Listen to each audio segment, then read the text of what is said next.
innamal a'malu binniyat itu hanyalah amal-amal itu atau hanyalah amal-amal itu dianggap amal gitu, binniyati dengan niat gitu. Jadi sebuah pekerjaan, sebuah perbuatan, perbuatan ketaatan, ibadah itu tidak tidak terhitung sebagai ibadah kalau tidak diniati. Misalnya sholat tidak niat, puasa tidak niat, itu tidak terhitung sebagai puasa atau sholat. Karena hadis tadi innamal a'malu binniyat. Gitu. Faedahnya kata innama itu menjadi ketika disimpulkan ke dalam hukum jadi begitu, membuat orang yang melakukan ibadah tidak niat jadi enggak sah gitu, ibadahnya. Innama nahnu mustahzi'un. Hanyalah adapun kami mustahzi'una adalah memperolok-olokkan. Orang-orang yang mengolok-olok. Bihim kepada mereka orang-orang mukminin. Bidhari al-imani dengan menzahirkan keimanan. Nah, lalu di dalam ayat berikutnya gitu.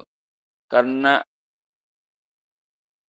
olok-olok mereka itu Allah Subhanahu wa taala membalas pula dengan olok-olok bahasanya gitu. Allahu yastahzi'u bihim wa yamuddum fi tughyanihim ya'mahun. Allah Subhanahu wa taala yastahzi'u bihim, memperolok-olokkan mereka orang-orang munafikin, yujazihim gitu. Yakni memperolok-olokannya Allah itu yujazihim bistihzaihim wa yamuddu fi tughyanihim ya'mahun, dengan membiarkan mereka tetap berada dalam keadaan semaunya mereka gitu, tanpa petunjuk hidupnya. Hidup yang paling buruk kan begitu, hidup mengikuti hawa nafsu, hidup tanpa bimbingan. Yang tentunya nanti berakhirnya ya kalau di akhirat nanti ke neraka. Di dunianya pun akan menjadi orang yang sengsara gitu.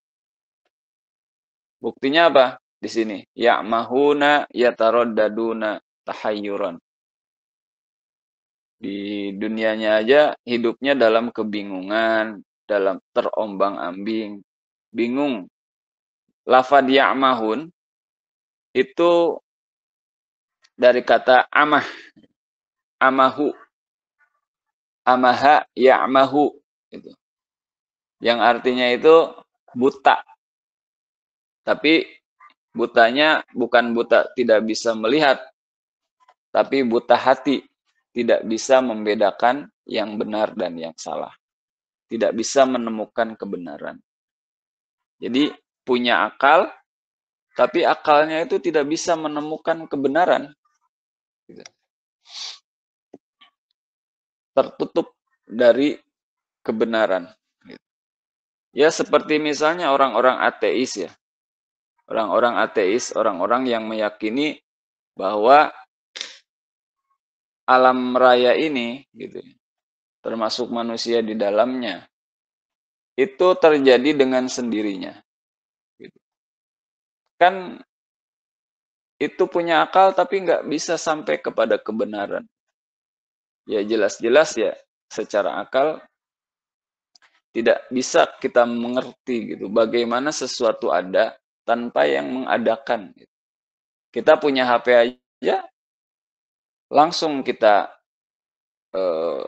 bisa paham bahwa HP itu ada yang bikinnya, ada yang mendesain HP itu bentuknya kayak gimana, ada yang bikin aplikasi di dalamnya, ada yang bikin komponen-komponennya, kemudian merakitnya menjadi HP yang bisa kita gunakan.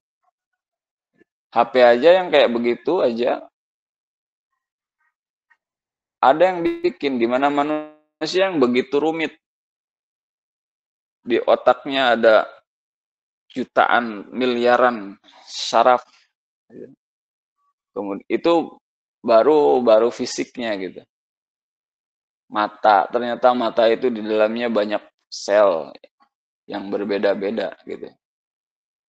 Kemudian jantung gitu, yang bekerja setiap hari, setiap saat, memompa darah dan seterusnya dan seterusnya. Itu luar biasa, bagaimana bisa ada makhluk kayak kita nih, manusia gitu. Kalau kita tafakur ya, tanpa yang mengadakan gitu. Belum kita memikirkan apa alam raya yang kita nggak tahu gitu, batasnya sampai di mana. Tidak mungkin. Tidak mungkin bintang, planet-planet yang berputar pada porosnya dan tidak bertabrakan satu sama lain. Begitu harmonis gitu. Begitu teratur lintasannya gitu. Itu nggak mungkin bisa begitu kalau nggak ada yang ngatur. Jadi orang ateis gitu, begitu jelas pun gitu di hadapan mereka bukti adanya Allah Subhanahu wa taala, adanya Tuhan yang menciptakan. Mereka tidak menerima gitu bahwa adanya pencipta. Kenapa? Ya itu, akalnya tidak dalam apa? Dalam ya'mahuna, yataraddaduna sebenarnya, tahayyuran. Seperti orang-orang munafikin gitu.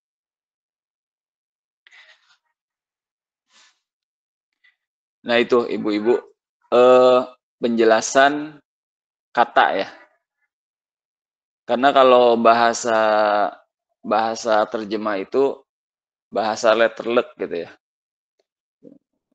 Ada tambahan-tambahan seperti tadi, adalah, adapun gitu. Kadang-kadang jadi rada bingung.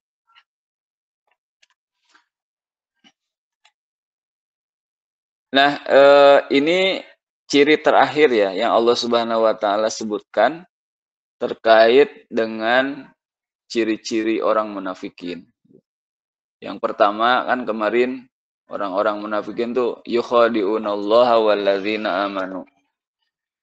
Mereka orang-orang munafikin itu menipu Allah dan orang-orang beriman dengan menampakkan keimanan dan menyembunyikan kekufuran. Yang kedua, wa idza qila lahum la tufsidu fil ardi wa idza qila lahum la tufsidu fil ardi qalu innama nahnu muslihun.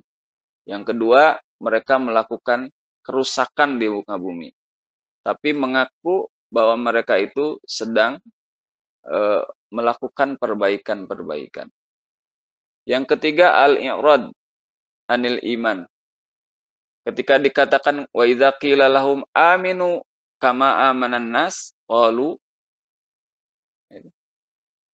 wa idza qila lahum aminu kama amanan nas qalu anu'minu kama amanas sufaha. Ketika dikatakan kepada mereka berimanlah sebagaimana orang-orang itu beriman, mereka mengatakan, apakah kami akan beriman sebagaimana orang-orang bodoh itu beriman? Yang ketiga, ciri mereka itu adalah menolak untuk beriman. Dan yang keempat, ini mereka terombang-ambing di dalam kesesatan. Sehingga mereka hidup tanpa, hidupnya semau-maunya gitu. Semau-maunya. Mengikuti hawa nafsu. Itu tughyan itu ya kehidupan yang melampaui batas. Gitu. Semau-maunya. Tanpa aturan. Tanpa aturan yang benar. Aturannya aturan buatan sendiri kalaupun pakai aturan. Seperti itu. Mangga Bu, dibaca satu orang aja. Bu Rahmiyati, mangga. Ya Pak Ustadz. A'udzubillahi minasyaitonirrajim. Wa idza laqu dan ketika laku bertemu orang-orang munafikin asluhu adapun asal lafaz laqiyu adalah lafaz laqiyu. Huzifat dibuang ad-dhammatu dhammah